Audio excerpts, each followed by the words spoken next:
There is a trap in self-improvement, one that we may have fallen into without even realizing it.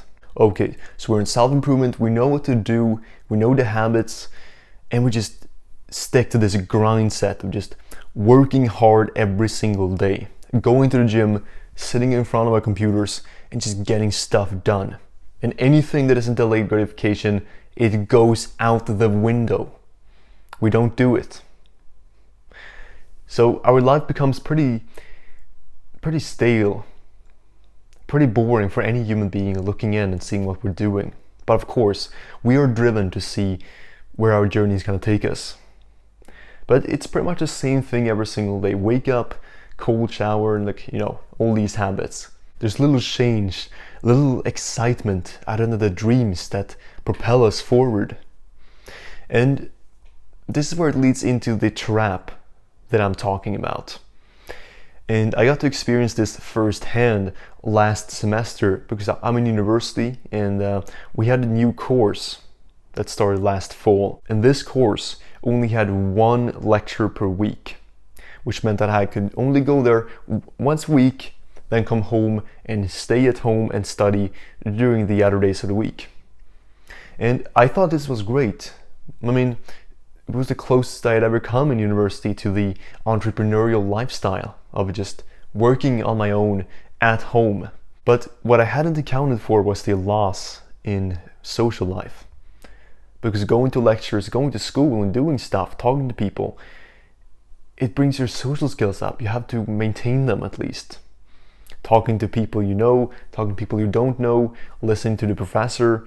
It's a great social setting for just casual conversations. But now I only got one of those days a week. However, after only a couple of weeks, I realized that I became so nervous, had so much anxiety for going to the lectures. And at first I didn't know why, because I had been doing this for over a year now. So how was this a big deal all of a sudden? I quickly realized that this was because of the social environment. I was so scared of meeting other people, having to talk to other people. Because I had just been sticking around at my home. And when the social life at university, around the lectures ended, I didn't complement that with doing fun stuff on my own. So I ended up just in front of my computer each day. So I became so socially shy, my social confidence just disappeared. And it was a hard struggle because I felt that my entire world almost collapsed on me. But I didn't really connect this at first. I thought I was just in a bad period of my life. But of course, it was the social life. And I realized this again when this course ended and we entered a new one. Because now we went from one lecture a week to 4, even 5 lectures a week and a group project. So now all of a sudden, I was forced to going there and just being more social, interacting more, integrating more into the world again. And this was a hard time the first few weeks. For example, when we met up for the first time in our small groups for this group project, I was struggling so much with just talking to people. Because my 4 other members in the group, they were sitting there talking and it all went kind of natural. But for me, it felt as though I was forcing everything that came out of my mouth. And it was a horrible feeling. Over time though, it improved. And as I went to more lectures and talked to more people, I realized that, this is a big deal.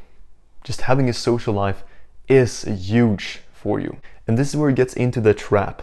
Because we like to think that we're doing the right things, that we're living this hard life of just focusing on our own stuff, just advancing our business, just reading these books, watching these videos, taking this course. But in reality, we're just harming ourselves when we're not having this social life. And that's the trap. And you can tell that, I'm having such a hard life. I'm going to the gym, I'm reading books, I'm doing all of this. But if we're being completely honest now, you enjoy doing those things, don't you? You enjoy sitting at home, reading books, working in front of your computer for hours. For most people, that's scary, that's a lot of work. But we enjoy it, right?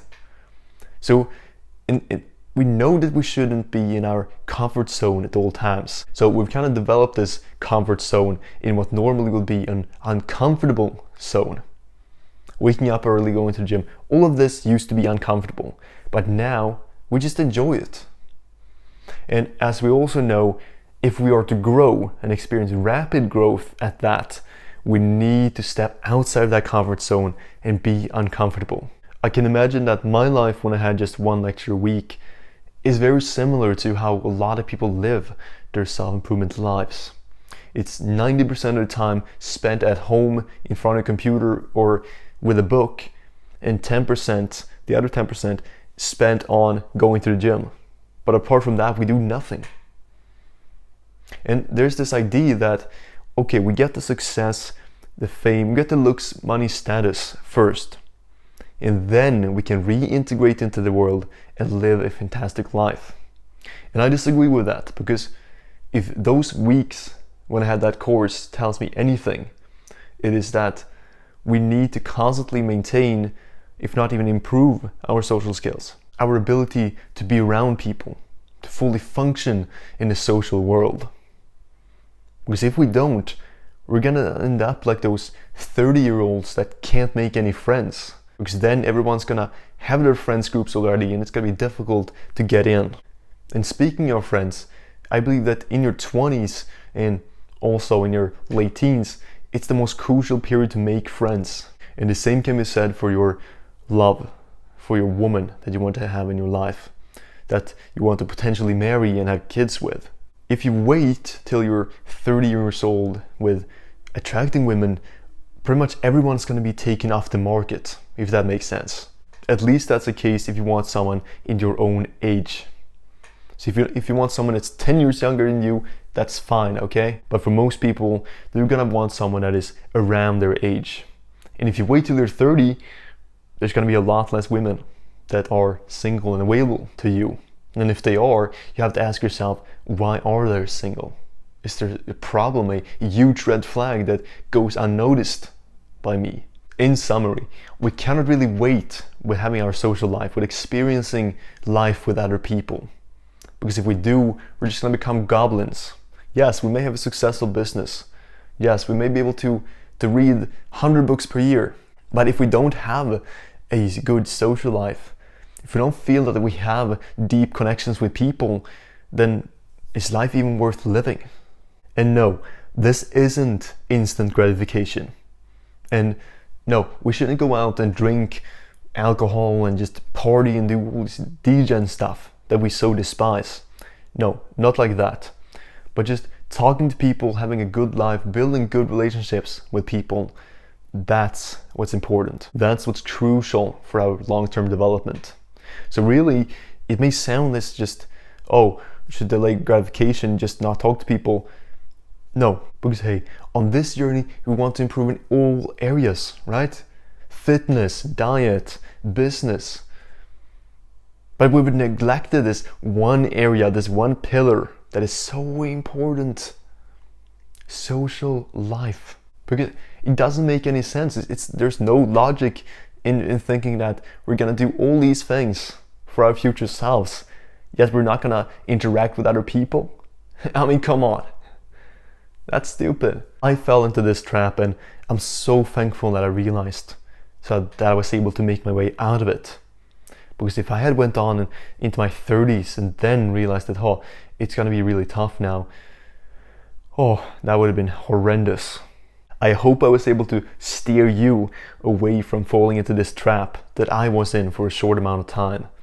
Let's build our social life. Let's start now. Let's not delay that till we're 30, 35, 40 years old.